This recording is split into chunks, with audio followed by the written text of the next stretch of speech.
Now, we mentioned this before, Jules, but Germany going out happened because of Japan's 2-1 upset of Spain. How did this happen, and what did you make of that cross? Was the ball out? The ball was not out. No, I think we've seen enough footage to show everyone that what matters is the view from the top to see where the ball is compared to the line, not why it's touching the ground. We've told you a million times already, and you're still amazing me by saying, but no, look, if you look from here, the ball is out. No, it's not. I'm not going to name names, but there's ex-pros. There's still don't know. managers on my television going about it like, oh, look, it's gone out. I mean, come on, really? I mean, come on. Seriously? Come on. And yeah, of course, it's about millimeters. It's about millimeters when, where was it, John Stones, kept the ball out from Sadio Mane in the Liverpool-Man City game 3 years ago or something. And then City went on to win the league with 1 point. So football is a game of millimeters anyway. It's a millimeter for an offside.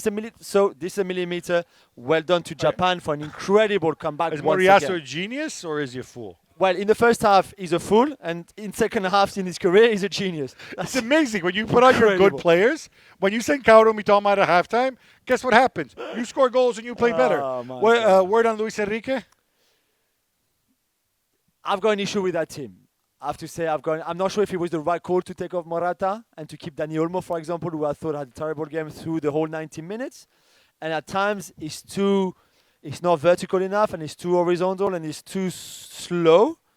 But I still believe in him, and I still love him. All right, we're on Team Lucho still. Yeah, some folks mischievously suggested that Spain actually were too happy to lose that game to avoid being and to knock out Germany and to move in the easier side of the draw. So, for example, to avoid Brazil and Argentina side of the draw. What do you make of it?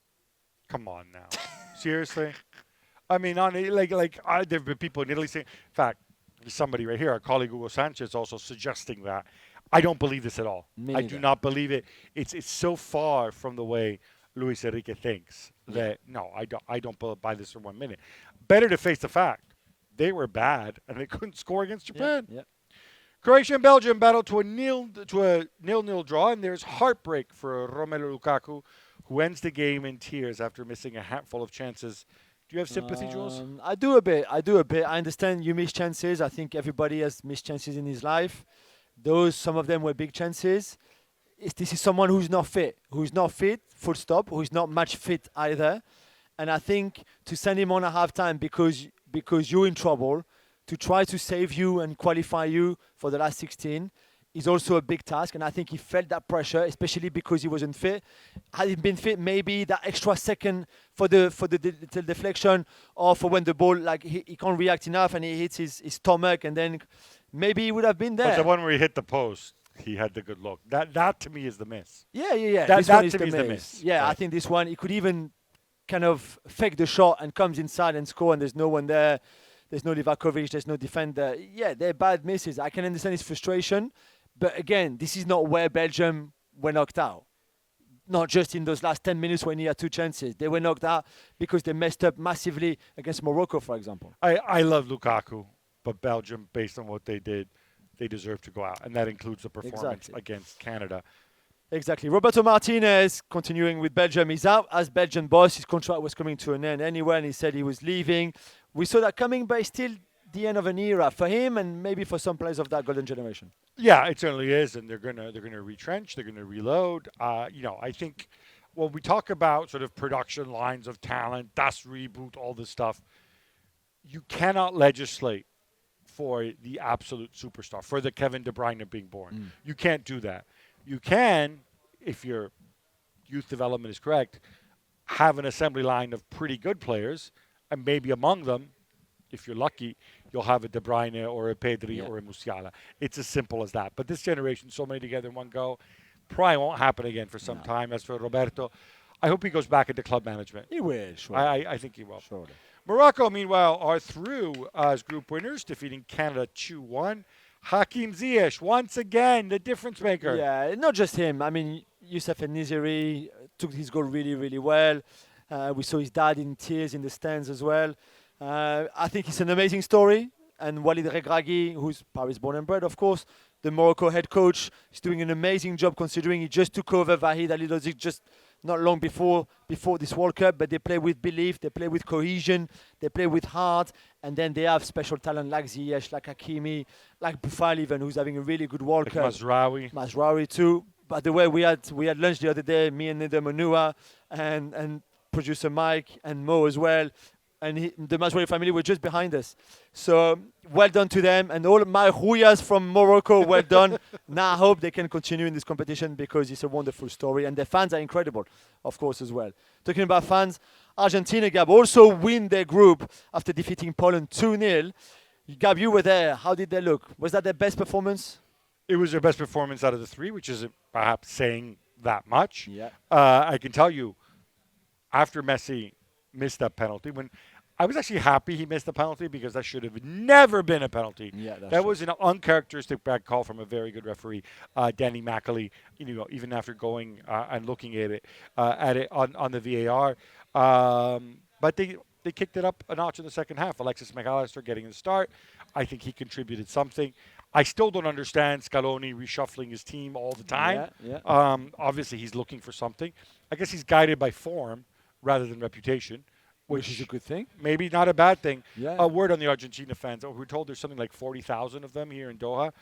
It was incredible. An hour after the end of the game, I posted the video on social media. At the two ends of the stadium, they're still there. They're still there singing. They're still there dancing. Incredible. It is pretty remarkable. Yeah, it's amazing. Poland will advance, even though Mexico finished level with them on points after beating Saudi Arabia 2-1. Jules, your assessment of El Tri not making the knockout round for the first time in ages. Yeah, I mean, they conceded that late goal against Saudi Arabia, but before that, they would have been knocked out on yellow cards, which on the fair play table. Yeah, the fair play table, exactly, which happened to Senegal 4 years ago and Japan, which would have been cruel.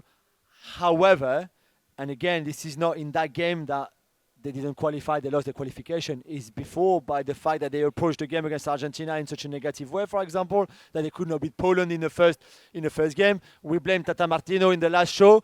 I'm glad that he's leaving because I never want to see him again, nowhere near Mexico, not even on holidays in the beach somewhere, because I think he made more damage to that squad, even if it's maybe not as a good a squad as the ones that they had previously. I get that. And certainly maybe like a good striker. But come on, man. I wonder what the odds are on Tata Martino being the next Paris Saint-Germain coach. No chance. Right. I'll make sure that never happens, to be fair. Absolutely, to be fair.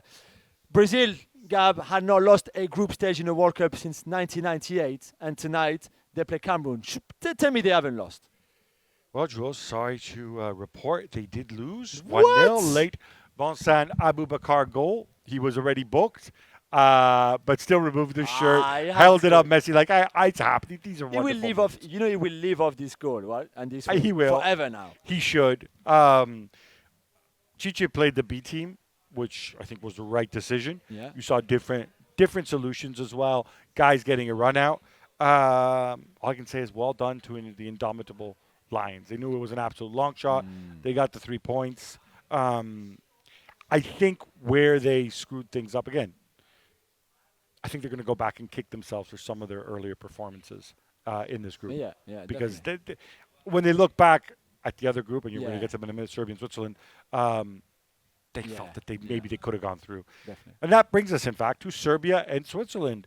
A lot of aggro in this game, a lot of goals in the first half. Yeah. Ultimately, Switzerland getting it done. Yeah, and I think, again, this win in the kind of adversity that they faced against a good Serbia teams who I think defensively let themselves down, really, because at some point they were 2-1 up, and I think for Switzerland, the way they play, some of the goals they scored, especially the Freuler one, which is a lovely move. I mean, even the Embolo one, to be fair, great for their confidence. But the Embolo one to make it 2-2. Oh, yeah, the team move. The one where the back three just stops. No, but before that, the build-up in that goal. No. The build-up in that goal is a great goal. This is a great team goal. And now, their game against Portugal in the last 16, I think will be fantastic to watch. And I think it's a 50-50 tie, really. It's great. I like this Swiss team a lot, I have to say. What Murat Yakin is doing is a great, great job. Let's hope Cristiano doesn't hear you. Yeah, we'll see.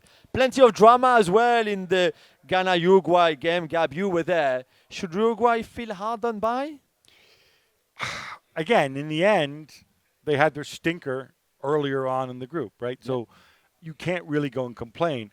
However, in this game, they also had several decisions that I thought really went It was a against penalty them. on Cavani at the end, you thought? Penalty on Cavani, 100%.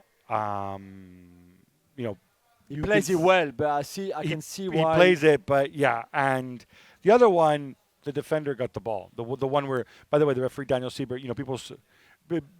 People come out and they say, "Oh well, when the referee gets called to VAR, he's going to overturn it." No, No. Siebert went, Yeah. looked at it, and you can see he And Marty just gets a with his touch. toe, yeah. Where they did should feel hard done by, perhaps, and Alonso alluded to it after the game, was they go out because of that second Portugal goal in the Portugal game. That penalty that was given, where the hand goes down, Jimenez's hand goes down, and they give penalty. Yeah. And I'm not sure that should have never been given.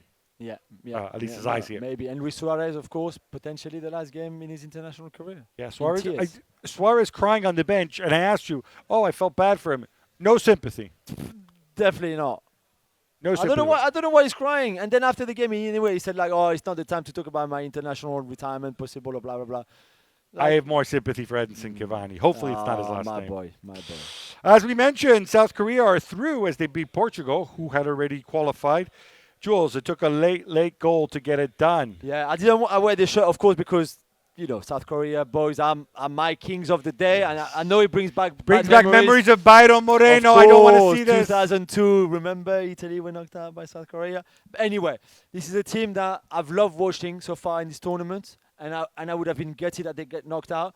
But for them to snatch that qualification in the 91st minute on that incredible counter-attack, to score the winning goal against Portugal, Heung-min Son running from literally his own box almost all the way, 7 Portuguese defenders or midfielders and defenders behind him trying to chase him, and then passing the ball through at the right time for Wang is just incredible. And then they still had to wait 6 minutes, by the way, at the end of their game to wait for the Uruguay game to be finished. What a liberation. They cried. Heung-min Son cried. It's a beautiful story. It's a really beautiful story. Cristiano Ronaldo starting, and then, according to Fernando Santos, who always tells the truth, getting trolled by Cho Guesun, the Korean guy. The Korean guy who had 1.5 million followers on Instagram. Yeah, he had 20,000 before, and now he's got 1.7 million on Instagram. But Cristiano, no shot on target. Again, second game in this tournament where because he's got no being shots on unselfish target. and no. Because he missed the target, and that didn't happen much in his previous 4 World Cups. But I gotta say, is it odd to you, this business? Fernando Santos said, he was being insulted. We don't know exactly. I know. What could he possibly have been saying to Cristiano? What? You're not the GOAT. Maybe he's take that as an insult. Do you think this guy is a not very nice guy who wants even more Instagram followers, and he had somebody filming him? Let me go and troll Cristiano. Do you think that's what he was doing? I don't know. That's a weird one. Careful, because Cristiano often gets the last laugh. Yeah, that's true. Christian Pulisic's goal give the USA a 1-0 win over Iran. That sends them through to the knockouts. Gab, plenty of drama as well in that game. Sent the U.S. through to the knockouts, and of course sent Christian Pulisic to the hospital. Yes. That was, okay, I know that at times we've been critical of Pulisic and so on. And his resilience, you mean? Sorry? Critical in which way? Oh, just his level, you mean? His performance. His level, why can't he be in the team more consistently at Chelsea and so on? I got to say, I'm never going to doubt this guy's guts. Nah, this guy's fortitude. Team, putting it on the line, getting absolutely hammered for it. I don't think I think sometimes he's less than the sum of his parts. I don't think it's entirely his fault. I think it's something to the environment.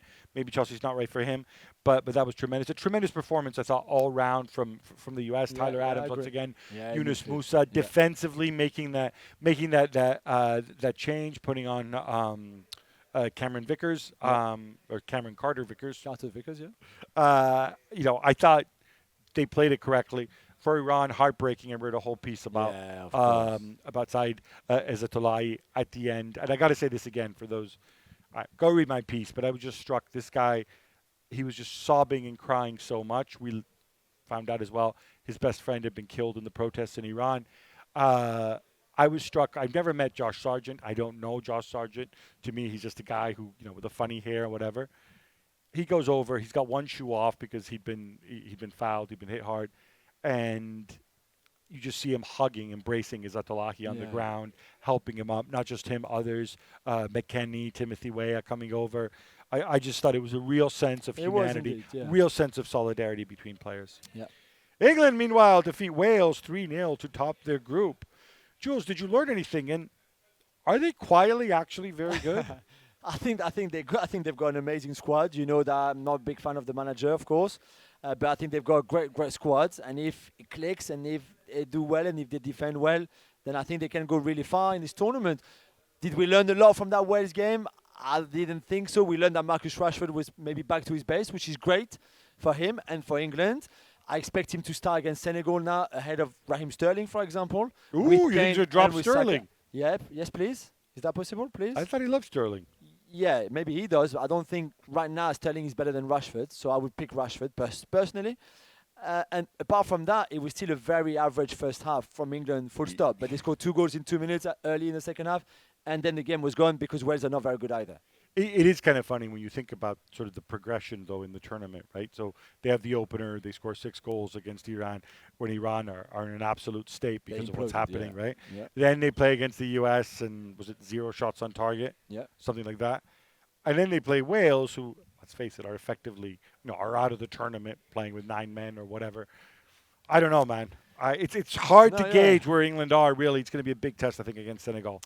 Australia beat Denmark 1-0 and also in the last 16, Gab, which is an incredible achievement for them. Should I apologize for calling them the worst team in the tournament? No, I won't apologize. I still don't think they're very good, but well done to them.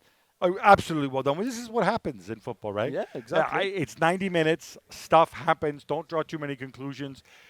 I will praise Australia for this, for the mindset because look, players know when they play badly, right? They know the stinker they had in the first game against France. They look around. They when I think of Matthew Leckie looking at his teammates or Aaron Moy and saying, "My God!" Like you imagine Aaron Moy says, "Wait a minute, I am by far the most talented person on this team, and I'm Aaron Moy," right? No, but to then have the wherewithal to go and do this against a Denmark team that many had going far in this tournament. Yeah. It's a tremendous performance. Yeah, it is great. I look forward to seeing them in the flesh against Argentina. Yes. Your boys, France, were already through as group winners, Jules, so I guess they weren't too fussed as they lost 1-0 to Tunisia. 9 changes made by Deschamps, a defeat. That might become a draw, by the way, because the French have appealed the goal that was disallowed, scored by Griezmann right at the end, that was disallowed because the referee made a big mistake, of course. He should not have been disallowed. He should have stood up because the ref blew the restart. The game was restarted. Then it was stopped for full time. And then that's when VAR intervened. But you're not allowed to do that, VAR. And you know that. You were a bit naughty there. And so was the referee. So the French have appealed. I don't know if that's going to be successful or not. We'll see. To be fair, I don't care. I think it's quite embarrassing that the French appealed for it. Anyway, why are they doing this? I don't know. But does Griezmann have a goal bonus or I something? don't know. Yeah, I mean, he's getting closer to Olivier Giroud and Thierry Henry's records if he does. But the fact is that Deschamps messed things up completely. I'm happy with changes. You should make changes, but not in that system. I mean, tactically, it was an absolute nonsense. Can I say something about Griezmann chasing Thierry Henry and Olivier Giroud's record? Antoine, I like you very much. It's great that you're having a little renaissance and everything, but give up the record, honestly, because even if you catch them and pass them, and I'm not sure you will, it's that guy in your rearview mirror, Kylian Mbappe. Seriously? Within a couple of years, he will have pulverized you. Yeah. So, nice idea. But Qatar exit the World Cup with 0 points after losing to Holland 2-0 in their final group game. Gab, do you have anything more to say about the host, or would you rather talk about Louis van Gaal, or both? No, they were absolutely terrible. Louis van Gaal. Worst host ever. We're going to see him again. Memphis Depay isn't fit. He's a part-time player. I think they need the real Memphis Depay on the pitch if they're going to make any headway, even including against the U.S. This is conservative Van Gaal. I do not like conservative Van Gaal. No. I do not like Louis. I do not like Daley Blind, his pal. I do not like him in a boat. I do not like him with a goat. I do not like him in a castle surrounded by a moat. Honestly, I don't want to see Holland play like this. I remember when Holland... They're not going to change now because you make a poem about them. But they should. Okay. Senegal also advanced, defeating Ecuador 2-1. Jules, I thought it was deserved, but kudos to Ecuador too. Yeah, who played well, but I just thought they messed that one up. I think they were. I think you could feel the pressure on them. They didn't play like they usually did, and fair play to Senegal. Senegal stepped up massively. Were in control. Such a good performance from them, from Ismail Assar, from Iliman Ndiaye, from Idrissa Gueye, who unfortunately picked up another yellow and will be suspended for the game against England, the last 16. But really, I think a lot of love and credit for Senegal. 20 years after the 2002 World Cup, where Papa Bouba Diop scored the winner in the opening game against France, who were the world champions at the time, for them to go on like this and qualify and pay tribute to Papa Bouba Diop, I think was incredible. So really, really well done to them. Well, thank you very much for watching ESPN on YouTube. For more sports highlights and analysis, be sure to download the ESPN app. And for live streaming, premium content, and let's not forget as well, ESPN FC 7 days a week. Subscribe to ESPN Plus.